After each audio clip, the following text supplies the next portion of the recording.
அன்பானவர்களே, பரிசுத்த வேதாகமத்திலே 117 சங்கீதத்தை வாசிக்கும் பொழுது இந்த சங்கீதத்திலே மொத்தம் 2 வசனங்கள் மட்டுமே இருக்கின்றன.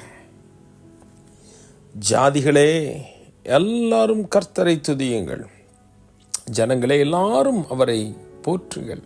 2ஆம் வசனம், அவர் நம்மேல் வைத்த கிருபை பெரியது, கர்த்தரின் உண்மை என்றென்றைக்கும் உள்ளது. அல்லேலூயா. அவர் நம்மேல் வைத்த கிருபை பெரியது.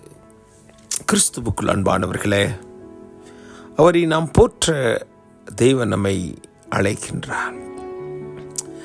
காரணம், அவர் நம்மேல் வைத்த கிருபை, இந்த கிருபை மிக பெரியதுங்க. For his merciful kindness is great towards us.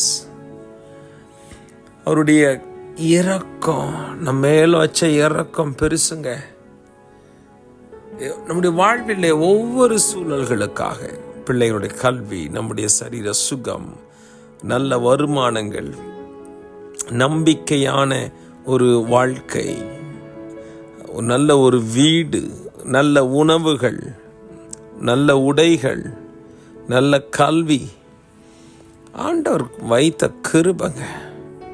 வாடகை வீடா அல்லது ஒத்திகை வீடா சொந்த வீடா என்று அல்ல, தேவன் நம்மேல் வைத்த கிருபை பெரியது.